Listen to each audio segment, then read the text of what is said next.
Perhatikan. Alhamdu sifatnya mubtada, hukumnya disegerakan.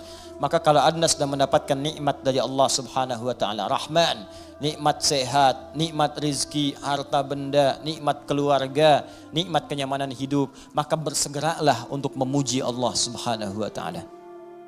Syukur kepadanya. Maka Anda ucapkan alhamdu.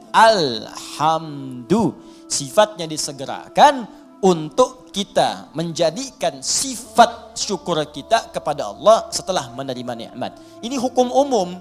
Bukankah Anda kalau saya berikan sesuatu, Anda seketika mengucapkan ucapan? Apa ucapannya? Terima kasih. Ya, saya berikan sesuatu, Anda ucapkan pada siapa? Terima kasih. Ya kan? Anda terima, Anda ucapkan, saya kasih, Anda terima. Begitu saya berikan, terima kasih. Ya kan? Terima kasih Ustaz. Sekarang Allah berikan pada kita. Allah berikan pada saya, Allah berikan pada Anda, Allah berikan pada kita. Nikmat, kebutuhan, rizki, segalanya. Setelah kita menerima itu, apa yang harus kita lakukan? Maka Allah ajarkan kepada kita. Alhamdulillah. Cepat, segera. Jangan tunda, jangan diakhirkan. Begitu terima, syukur pada Allah. Alhamdulillah. Alhamdulillah. Jelas sampai sini? Makanya kalimat alhamdulillah ini, itu dalam bacaan tafsir bisa dibaca dengan A. Bisa dibaca dengan A untuk menegaskan. Dari mana taunya Ustaz? Teruskan bacaannya. Wa ruwiya an Sufyan ibn Uyainah wa Ru'bah ibn al-Hajjaj annahuma qala alhamdulillahi bin nasbi wa huwa ala idmari fi'lin. Sufyan ibn Uyainah kemudian juga Ru'bah bin al-Hajjaj, keduanya ahli tentunya dalam bidang qiraat, ya, keduanya menyampaikan riwayat bacaan dengan fathah, tapi riwayat ini untuk tafsir. Ingat, bukan untuk bacaan dalam salat. Boleh dibaca dengan fathah, tapi bukan dalam salat. Ingat, dalam tafsir untuk menegaskan perintah segera bersyukur kepada Allah ketika menerima nikmat. Kenapa dibaca alhamdulillah? Untuk menunjukkan kalimat perintah sebelumnya yang ditiadakan untuk memudahkan bacaan kita. Asal kalimatnya kalau kita turunkan, qulu, perintah dari Allahnya. Qulu. Katakan oleh kalian semua, alhamdulillah, alhamdulillah. Cuman kalimat ini yang nggak muncul. Ya, Allah tidak menurunkan kalimat ini karena sudah dipahami oleh orang Arab. Orang Arab paham. Dari mana pahamnya? Karena menggunakan dhammah. Dhammah ini sifat segera. Jadi sifat segera itu nggak dikasih tahu pun sudah paham harus segera bersyukur. Cuman kita ini yang bukan orang Arab kadang nggak ngerti kenapa mesti dhammah. Maka dijelaskan oleh dua ulama tadi. Kenapa pakai dhammah? Karena asal perintah itu untuk bersyukur sifatnya perintah. Kalau mau dimunculkan dalam tafsir ada kalimat sebelumnya qulu. Kalau dapat anugerah dari Allah cepat minimal katakan, cepat syukuri.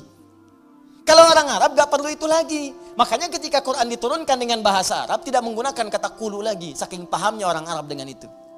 Cukup dengan kalimat alhamdulillahi rabbil alamin. Paham? Maka kalimat yang pertama, ini perintah dari Allah Subhanahu wa taala. Kalau sudah mendapatkan nikmat yang tadi, nikmat diberi, nikmat sehat, nikmat rizki, nikmat macam-macam, maka adab yang pertama dari kita terhadap Allah Subhanahu wa taala, berterima kasihlah kepada Allah Subhanahu wa taala dengan semua nikmat yang telah diberikan itu. Kalimat pertama yang kita ucapkan, segera bersyukur kepada Allah dengan kalimat alhamdulillahi rabbil alamin. Maka kalau ada sesuatu kita dapatkan, adab yang pertama, saya tulis ya, adabnya nanti ada 3. 1, ucapkan kalimat tahmid. Awas, nanti ada kaitan nih dengan penambahan nikmat. Anak lulus ujian, alhamdulillahi rabbil alamin. Ya, proyek dapat, alhamdulillahi rabbil alamin. Ya, dapat tempat pertama, alhamdulillahi rabbil alamin. Dagangan habis di luar dagangan habis, alhamdulillahi rabbil alamin. Ya, ta'lim lancar, alhamdulillahi rabbil alamin. Dapat traktiran teman, alhamdulillahi rabbil alamin. Dapat tumpangan pulang, alhamdulillahi rabbil alamin. Alhamdulillah. Adab yang pertama. Jadi sudah adab, antum aja manusia ngasih langsung terima kasih. Masa Allah ngasih tiap hari kita ucapkan gak ucapkan alhamdulillah. Itu adab pertama. Awas, hati-hati, nanti kalimat ini ringan diucapkan tapi dampaknya besar. Kita akan lihat nanti korelasi dengan ayat yang selanjutnya. Pelan-pelan sebentar di sini. Paham sampai sini? Baik, jadi pertama saya ulangi lagi. saat kita kemudian mendapatkan semua anugerah dari Allah berupa nilai-nilai kebaikan, maka adab yang pertama, bersyukurlah kepada Allah dengan mengucapkan apa? Alhamdulillahi Rabbil Alamin. Baik, adab yang kedua, fokus. Perhatikan baik-baik. Bukankah di kalimat alhamdu ini ada alif lam? Ingat ya, ada apa? Alif lam. Saya sering katakan kepada kita semuanya, pada diri saya, pada Anda, pada kita semua. Alif lam pada umumnya terbagi dua bagian, dua fungsi. Masih ingat? Satu, ma'rifah. Lam ta'rif. Menunjukkan sesuatu yang khusus. Yang kedua, istighraq. Ya, alif lam al-istighraq. Menunjukkan sesuatu yang sifatnya luas, menyeluruh. Semua, segala, tanpa kecuali. Ta'rif, qalamun, spidol, pena, pulpen, qalamun, al-qalam, yang ini bukan yang lain. Sabburatun, papan tulis. As-sabburah, papan tulis yang ini khusus, bukan yang lain. Sayyaratun, mobil, banyak di luar kendaraan. As-sayyarah, pakai alif lam, yang itu bukan yang lain. Salatun, umum, salat, gimana aja, mau cepat, mau lambat, bebas. As-salat, salatnya khusus, ada aturannya, ada ketentuannya, nggak bisa sembarangan. Nah, itu baru tahu alif lam ma'rifah saja. Kalau kita bisa baca Al-Quran dengan benar, kita paham. Kenapa kalimat salat dalam Al-Quran yang bermakna ibadah, dari takbir sampai salam, semua kalimatnya pakai alif lam. Kalau nggak pakai domir di akhirnya atau idhofah, pakai alif lam. Coba kalimat salat pertama Al-Baqarah ayat 3. Alladzina yu'minuna bil ghaibi wa yuqimunas shalah. 43, wa aqimus salata wa atuz zakah wa aqimus salat. 45, wasta'inu bis sabri was salat. 153, ya ayyuhalladzina amanu ista'inu bis sabri was salat. 238, hafizu 'alas salawati was salatil wusta. Tadi dibacakan dalam salat Isya, Quran surat 17 ayat 78. Aqimis salata liduluki syamsi ila ghasaqil laili wa qur'anal fajr. Quran surah 29 ayat ke-45. Utlu ma uhiya ilaika minal kitab wa aqimis shalah. Selalu pakai alif lam yang bermakna salat, ibadah. Kenapa menggunakan alif lam? Ingin memberi pesan kepada kita, kalau salat jangan sembarangan. Jangan semaunya. Asal salat. Amin. Masya Allah, zuhur 2 menit. Bayangin. Paling nampak saat tarawih lah. Yang 11 rakaat 1 jam. Yang 23 ada yang 7 menit. Kok cepet amat sih? Amat aja gak cepet-cepet. Lancar tiap tahun diulang-ulang, masa belum lancar juga? Lancar sih iya, tapi kan Nabi juga gak begitu, John. Ada aturannya, ada tumakninahnya, kan? Ada ketenangannya. Kamu gak tumaninah? Enggak, tumaninah sedang sholat sendiri tuh, paling belakang perempuan. Bukan itu. Tenang, bacaan nyaman, fasihnya, kan ada harakatnya, ada tajwidnya, ada sifatnya, ada makhrajnya, ada ketenangannya, ada doanya. Itu aturan, pakai alif lam. Ya, itu ma'rifah. Istighraq menunjuk pada yang luas tanpa ada kecualinya. Semua dicakup. Yang semua yang terdapat, tidak ada satu pun tersisa untuk yang lain. Semua tercakup. Nah, dua-duanya ini kita bisa terapkan dalam hukum kalimat alhamdu. Yang pertama, alhamdu. Kalau Anda ingin mengucapkan terima kasih, syukur kepada Allah Subhanahu wa taala, maka khususkan semua syukur itu hanya milik Allah saja. Jangan mengambil bagian darinya. Ini kalau sudah merasakan semua karena Allah, ini kan yang ngasih Anda selamat Allah. Yang ngasih anak Anda lulus bisa hafal Quran itu Allah. Yang bisa menjadikan Anda sukses dalam pekerjaan Allah. Kalau nggak berkehendak nggak bisa. Anda kerja sampai bertahun-tahun, sampai banting tulang, banting kepala, banting kaki, banting apapun, semua dibanting. Kalau Allah nggak berkehendak nggak akan jadi. Dan kita sadar karena Allah. Maka dari itu ketika kita mendapatkan adab pertamanya, bersyukur, terima kasih pada Allah. Khususkan pada Allah. Jangan ngambil bagian dari situ. Karena kita meyakini apa yang kita dapatkan semua sumbernya dari Allah. Paham? Makanya jangan melibatkan diri kita, ini adab keduanya. Jangan melibatkan diri kita saat kita ingin bersyukur dan mengucapkan terima kasih kepada Allah atas nikmat yang diterima. Contoh, Coba deh ibu atau antum, ikhwan ya, sering kemudian mengantar anak, ujiannya bagus, hafal Al-Quran, bagus. Pernah sering ada yang berucap begini, Masya Allah ukhti, luar biasa ya anaknya bisa hafal Quran. Ya Allah akhi, Masya Allah luar biasa, nilai antum sempurna. Akhi, Masya Allah pekerjaan antum luar biasa bagus, beda dengan yang lain-lain sebelumnya. Pernah ada orang kadang memuji seperti itu? Nah, saat muncul kalimat itu sadari, ini titipan dari Allah.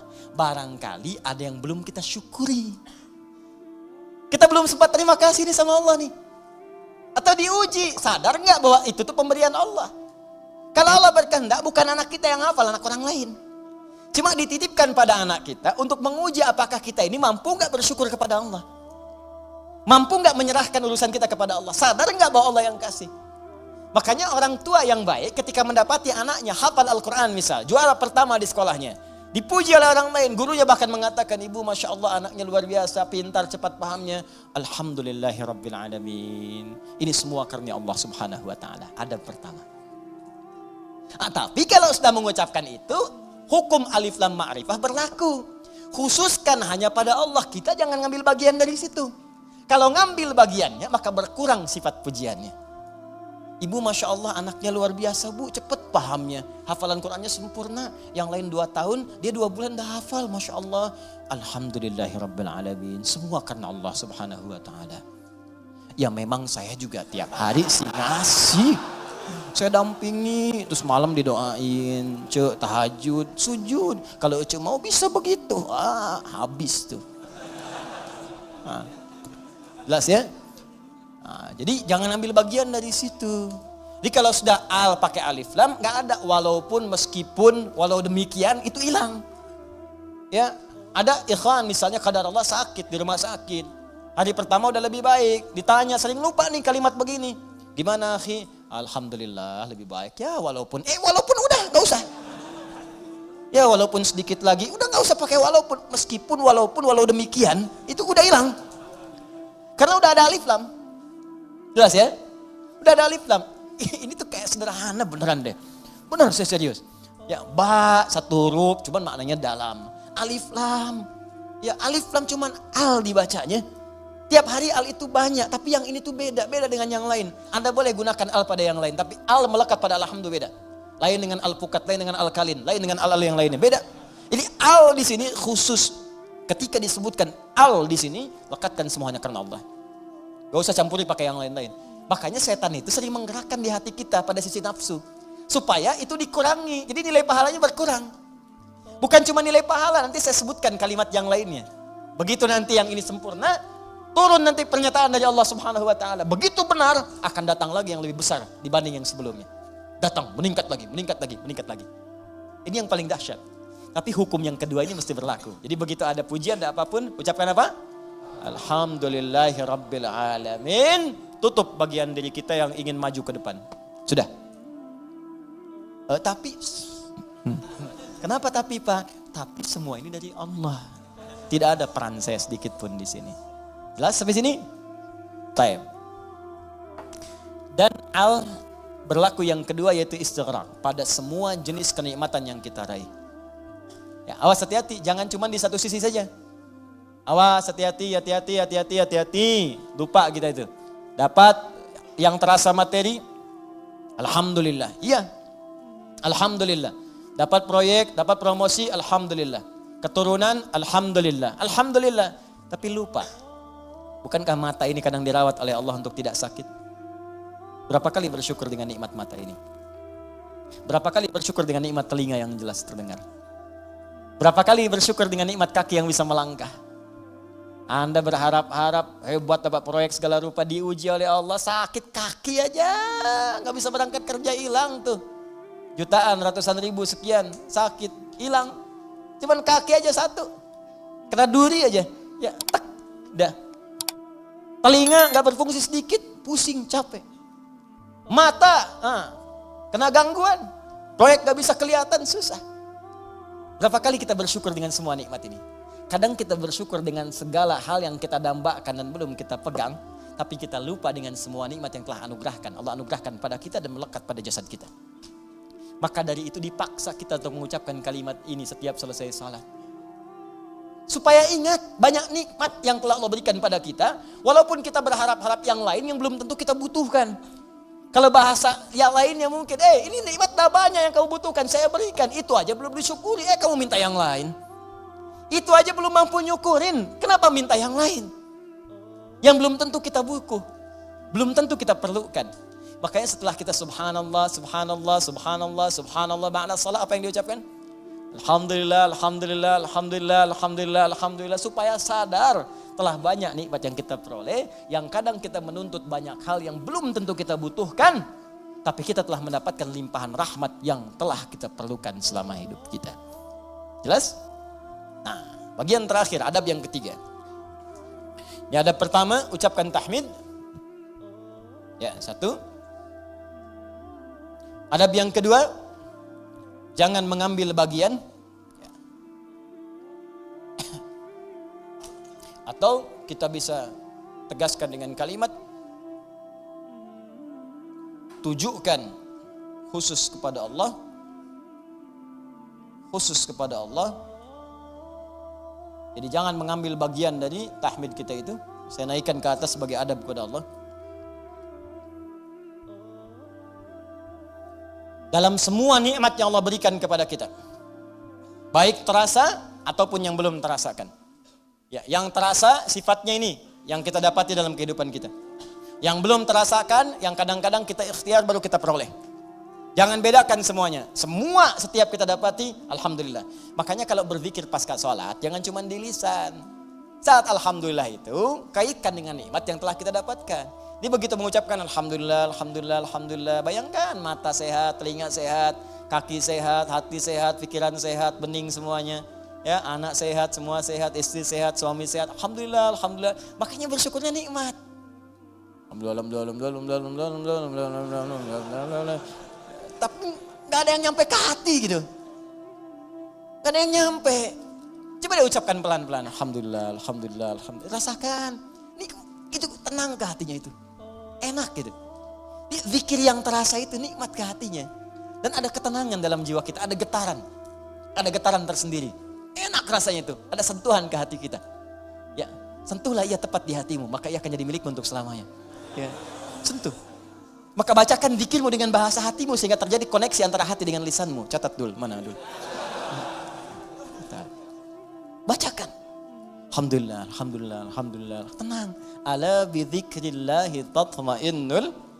Yakinlah kalau zikirmu benar kepada Allah, hatimu akan tenang. Ala itu harful ikhbar wa taukid, menyampaikan sekaligus menekankan. Jadi kalau zikirnya hati belum tenang, berarti ada yang enggak benar zikirnya, ada yang belum tepat. Paham ya? Nah, itu dhammah banyak terkumpul. Banyak. Semua segala hanya milik Allah. Ya, semua punya Allah itu banyak. Jadi semua aktivitas kita yang kita dapatkan nikmatnya itu semua punya Allah. Banyak punya Allah, nggak berkurang. Banyak. Banyak, banyak, banyak. Nah, yang terakhir, ingat baik-baik, kalimat alhamdulillah itu mengandung makna syukur. Syukur. Ya, kalau manusia berterima kasih, kalau kepada Allah kita bersyukur. Baik. Apa artinya syukur? Ya, syukur itu kalau mau dicatat boleh, kalau mau didengar, dihafalkan atau disimak kembali pun tidak ada masalah, yang penting paham. Paham maksudnya. Syukur itu ungkapan rasa terima kasih, ungkapan rasa terima kasih dan bahagia, ungkapan rasa terima kasih dan bahagia atas nikmat yang diperoleh,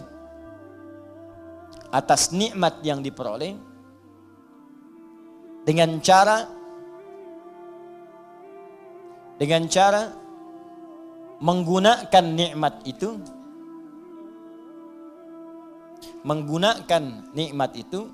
sesuai dengan ketentuan yang telah Allah tetapkan. Sesuai dengan ketentuan yang telah Allah tetapkan. Sesuai dengan ketentuan yang telah Allah tetapkan. Sudah? Baik. Ungkapan terima kasih atau bahagia dan bahagia atas nikmat yang diperoleh dengan cara menggunakan nikmat itu sesuai dengan ketentuan yang telah Allah tetapkan. Baik. Awas, awas, ini kalimat singkat tapi isinya padat dan akan sangat berdampak dengan kuantitas.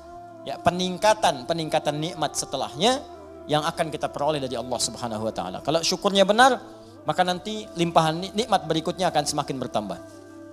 Perhatikan baik-baik. Awas, ini bagian ketiga ini yang sering gagal. Di syukur ini, adab pertamanya alhamdulillah, betul.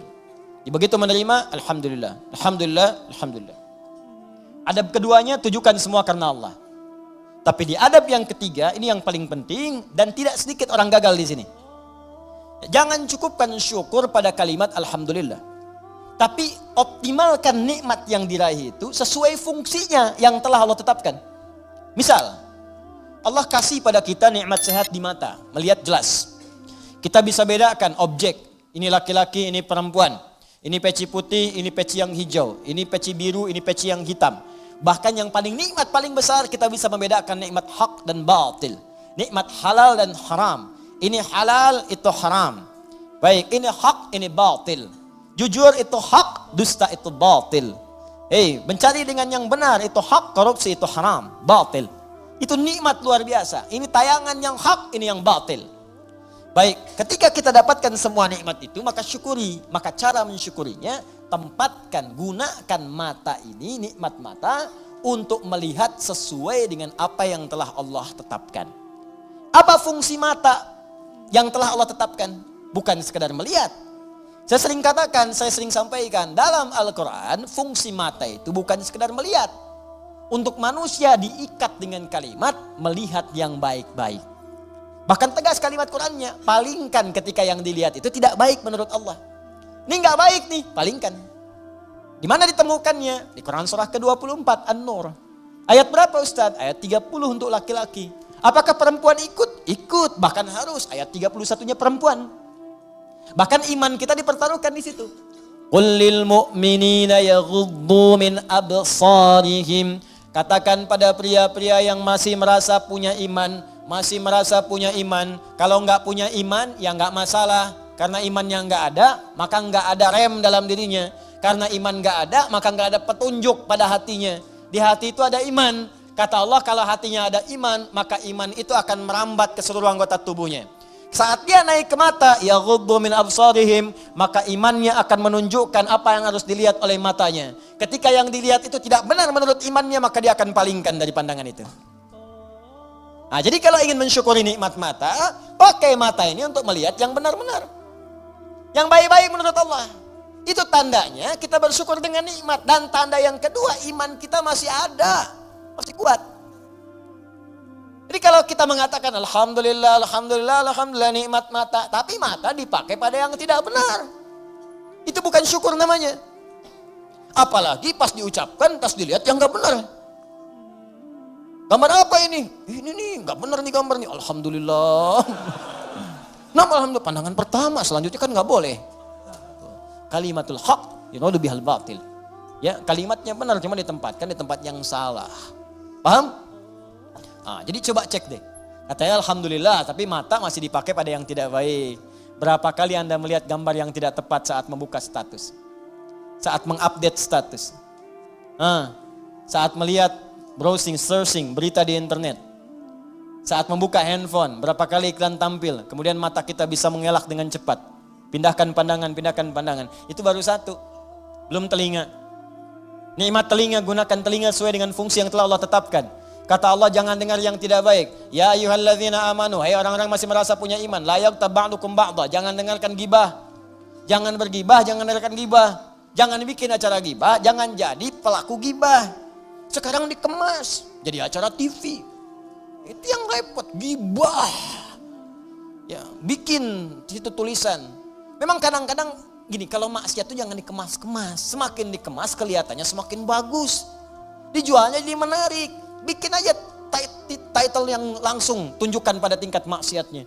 Ya, kalau ada tayangan-tayangan gosip, langsung antum sebarkan berita. Tayangan gibah. Gitu aja. Sebarin tuh ke yang lain, share. Tayangan gibah. Terus turunkan ayat Quran di bawahnya. Khusus bagi orang Islam. Islam saja supaya nggak jadi tersangka nanti. Gampang. Udah. Paham ya? Nah, ini gitu aja, nanti hilang sendiri. Ya, jadi dan jangan jadi pelakunya, katanya muslim tapi jadi pelaku gibah. Aneh. Jelas ya, iman kita dipertaruhkan di situ. Tuh, itu baru mata, ke telinga, belum ke lisan. Ya lisan pakai untuk apa? Bicara yang benar. Makanya Nabi itu mengikat dua saja. Maaf, man kana yu'minu, iman lagi tuh. Man kana yu'minu billahi wal yaumil akhir falyaqul khairan aw liyasmut.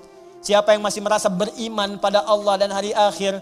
Kenapa ada hari akhir? Menunjukkan hisab. Dihisab. Wafat dihisab. Itu penegas tuh. Jadi kalau melanggar ketentuan ini, maaf berarti iman bermasalah. Yang kedua merasa ringan saat dihisab. Falyaqul khairan, katakan yang baik-baik. Jadi kalau masih punya iman, yang enggak baik itu enggak akan dikatakan. Apa yang enggak baik? Banyak, dusta. Wailulil mukadzibin, celaka para pendusta. Dusta itu enggak baik. Kalau dusta akan celaka. Gibah, ya celaan, makian, perselisihan, enggak baik. Makanya kalau Anda rajin ikut taklim tapi rajin berselisih, ada yang aneh tuh. Aneh.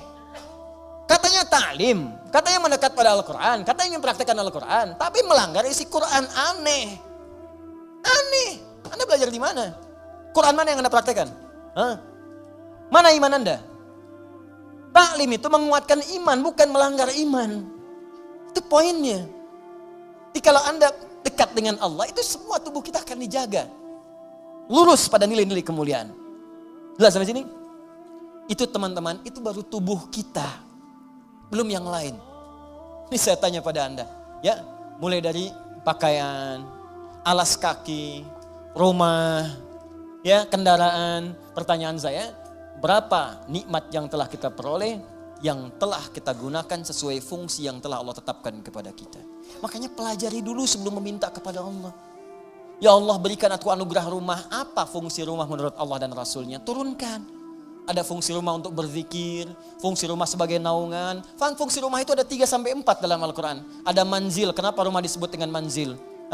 Ada bait, kenapa disebut dengan bait? Ada dar, kenapa disebut dengan dar? Ada maskan, kenapa disebut dengan maskan? Ada di situ turunannya, pelajarin dulu. Jangan ngotot minta sesuatu, tapi ketika diberikan gak bisa syukurin. Itu yang bahaya nanti saat hisab.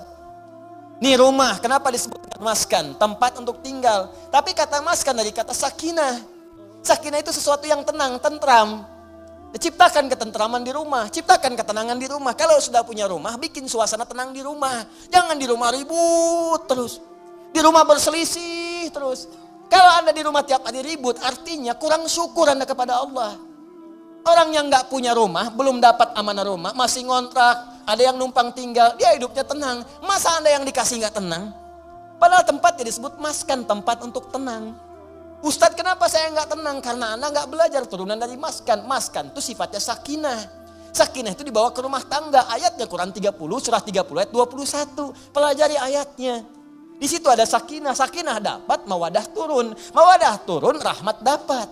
Di situ disingkat sakinah, mawadah, rahmah. Disingkat jadi samara. Dibawa ke dapur jadi sambara. Itu. Ini kan pernikahan seperti sayembara, tebak-tebakan. Anda mendapatkan samara, tapi Anda tidak menggali hikmahnya, bagaimana bisa meraihnya? Anda mendapatkan pengen sakinah, tempatnya maskan yang punya Allah, tapi Anda sendiri jauh dari Allah, bagaimana bisa mendapatinya? Makanya fungsi rumah yang kedua disebut bait. Bait itu dari bata yabitu, baitan, tempat menetap. Tapi bukan sekedar menetap. Karena dalam Al-Quran ketika disebutkan bait, sesuatu yang mendekatkan diri dengan Allah. Makanya Ka'bah disebut bait. Quran surah ketiga ayat 96. Inna awwala baitin wudi'a lin-nasi alladzi bi Bakkah mubarakah. Sungguh rumah pertama yang ditetapkan untuk manusia itu apa? Ka'bah yang terletak di Mekah yang diberkahi. Kenapa Ka'bah disebut dengan bait? Untuk menunjukkan setiap fungsi bait itu menghadap ke arah Ka'bah. Kenapa disebut menghadap ke Ka'bah? Untuk menunjukkan ketaatan kita kepada Allah. Ibadah. Diturunkan di hadis Nabi. Pakai zikir. Rumah yang tidak digunakan untuk berzikir seperti kuburan, sepi. Bukan sekedar zikirnya, karena dengan zikir itu kita menjadi lebih dekat dengan Allah. Ketika dekat dengan Allah, rahmat turun. Begitu Joni cara memahaminya. Ini rumah dibangun-bangun, di luas-luas, tapi jauh dari Allah. Ya gimana bisa nyaman tinggal di rumah? Luasin, silahkan aja luasin. Kandang ayam juga luas. Main ke Subang tuh banyak kandang ayam. Kandang ayam juga luas. Apa bedanya rumah Anda dengan kandang ayam? Apa beda rumah Anda dengan Ragunan? Ragunan juga luas tuh, kandang singa luas begitu. Luas. Apa bedanya? Bedanya pakai zikir. Zikir. Apa itu zikir? Banyak di Quran. Salat zikir, Quran surah 20 ayat ke-14. Wa aqimi sholata li dzikri, baca Quran zikir, Quran surah ke-15 ayat 9. Inna nahnu nazzalna dzikra wa inna lahu lahafizun. Bacaan subhanallah alhamdulillah kalimat thayyibat zikir, Quran surah ke-4 ayat 103. Asmaul husna zikir, Quran surah ke-2 ayat 152. Ditafsirkan Quran surah ke-17 ayat ke-110. Doa itu zikir, Quran surah ke-7 ayat 205. Menghafal Quran zikir, Quran surah ke-54 ayat 17 ayat 22 ayat 32 ayat 40. Kenapa enggak dihidupkan di rumah tuh begitu? Zikir.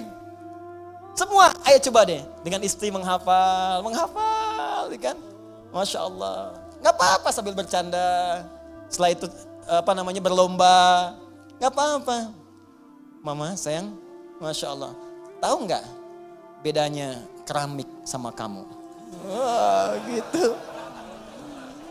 Gak tahu Pak. Kalau keramik makin lama makin antik. Kalau kamu makin lama makin cantik. Catat.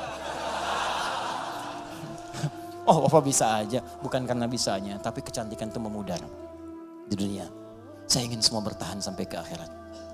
Yuk kita mulai dengan menghafal Quran. Mudah-mudahan kita mendapatkan mahkota di akhirat. Itulah kecantikan dan keindahan yang hakiki di hadapan Allah Subhanahu wa ta'ala. Masya Allah, Masya Allah. Alim. Praktekin. Masya Allah, Masya Allah.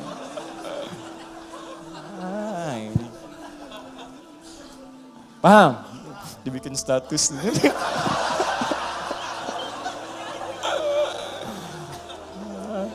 Aduh. Dunia ada aja. Itu caranya. Kalau dipakai begitu enak tuh. Coba lah anak-anak. Kalau lihat anak tuh lagi kosong dia baca Quran. Lagi main tiba-tiba baca Al-Mulk, baca Al-Qalam, baca macam-macam. Itu indah pokoknya deh. Antum lagi pulang, lagi capek, tiba-tiba anak dalam mainnya dia baca tuh. Amma yatasalun, lagi main aja, main sepedaan, main apa gitu. Hidup tuh suasana rumah. Pakai trigger dulu, ya, kayak speaker aktif atau apa gitu kan. Ya, kemudian pasangkan 24 jam putar. Jadi suasananya terbawa. Antum belum baca nggak apa-apa, mulai pasang dulu aja speaker aktifnya. 24 jam isi, nggak apa-apa muter. Dan biasakan ya anak-anak begitu. Ya, saya berusaha mencoba. Ya, setelah itu kita berbagi dan itu dampaknya besar. Ya, saya praktekkan dulu sendiri, saya coba dulu pada anak-anak tuh dekatkan dengan Quran. Terus beli mic-an, dia bicara dengan Quran. Quran itu karena biasa Quran, makanya ketika dikasih mic pun bukan nyanyi, kasih Quran. Ya, nyampe dibawa ke mall. Begitu ke mall lihat tuh ada mic yang standing itu berdiri. Ya, Masya Allah. Orang kan biasa pakai buat karaoke, tulisannya karaoke. Dia cobain di mall. Ya, wailul likulli humadzatil lumazah. Di mall bayangin tuh. Tapi ya biarin aja, sekali-kali di mall ada ngaji kan.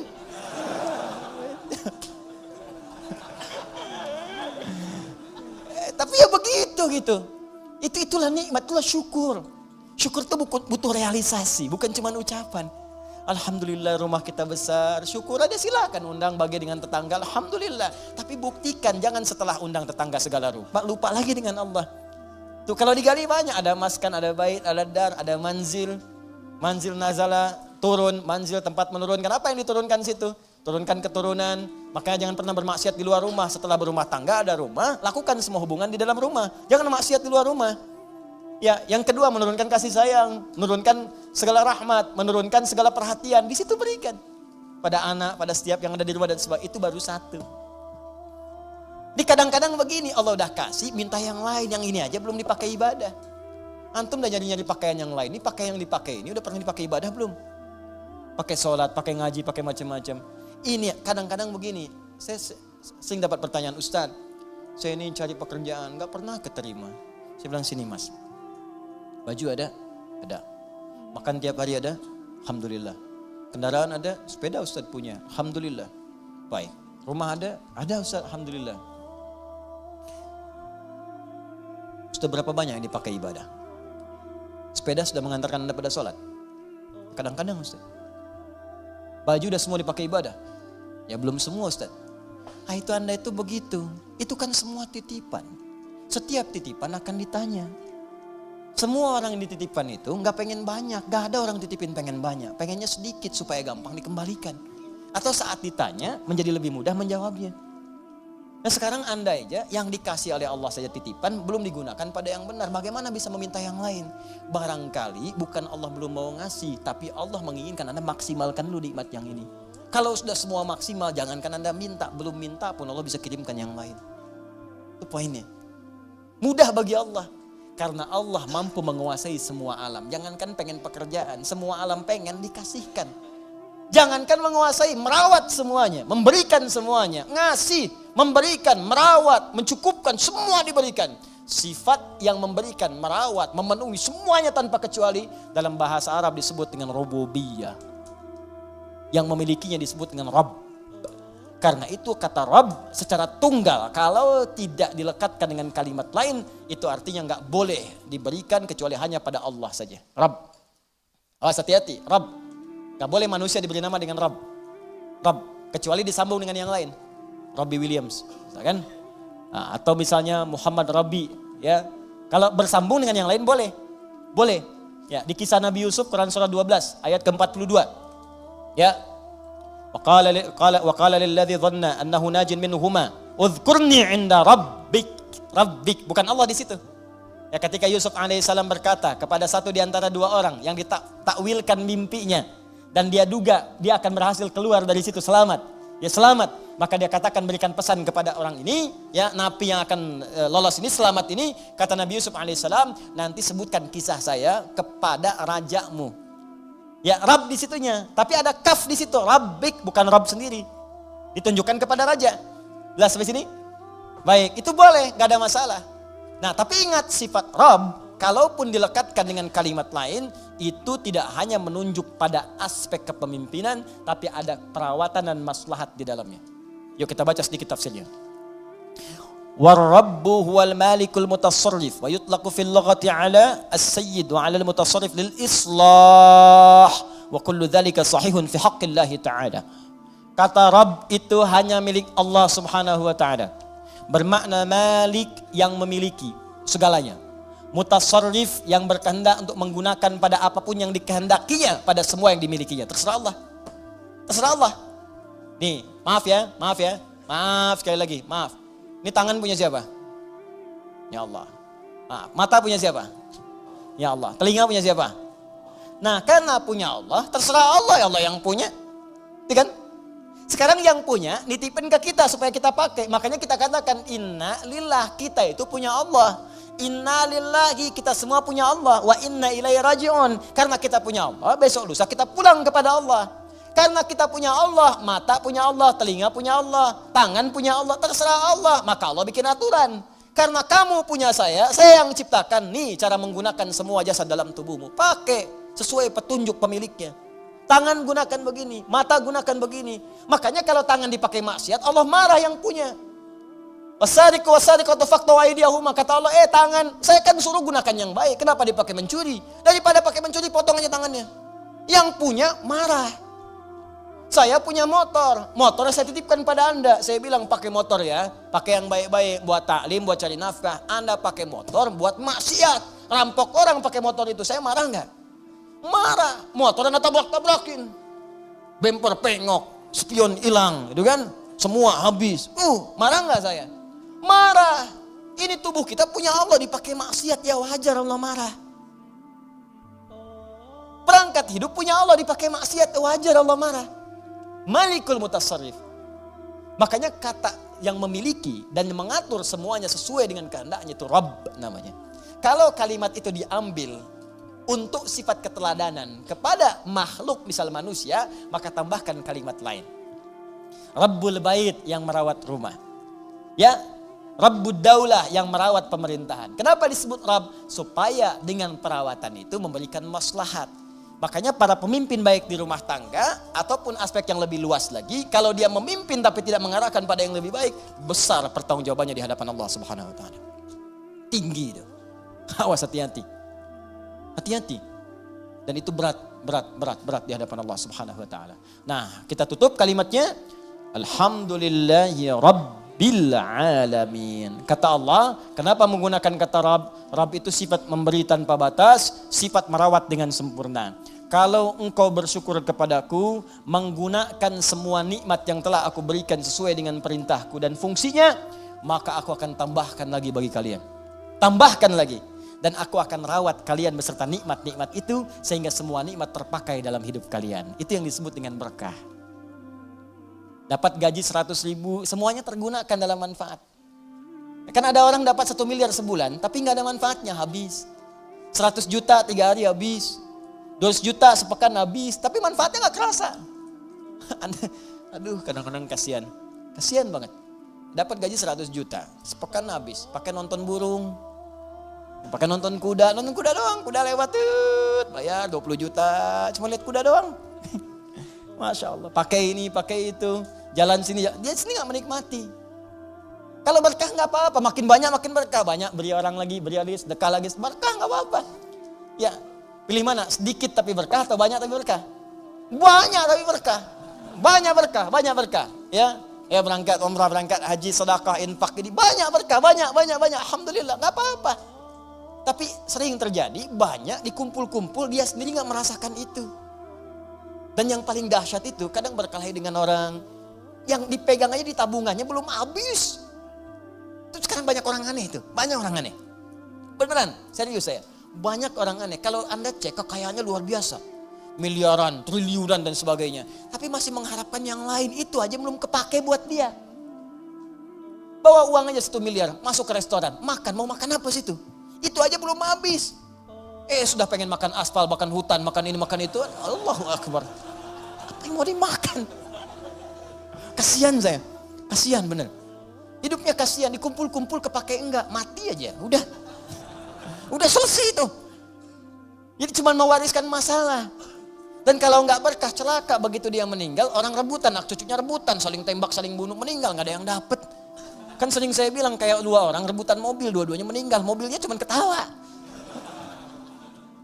Paham ya?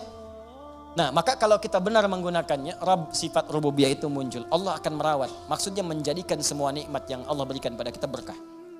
Kepake semua. Kepake, ada manfaatnya. Berkah itu ziyadatul khair, nilai kebaikannya bertambah. Nah, kemudian sifat Allah untuk memberikan tambahan itu dialihkan, diuraikan pada kita dengan melimpah. Tambah.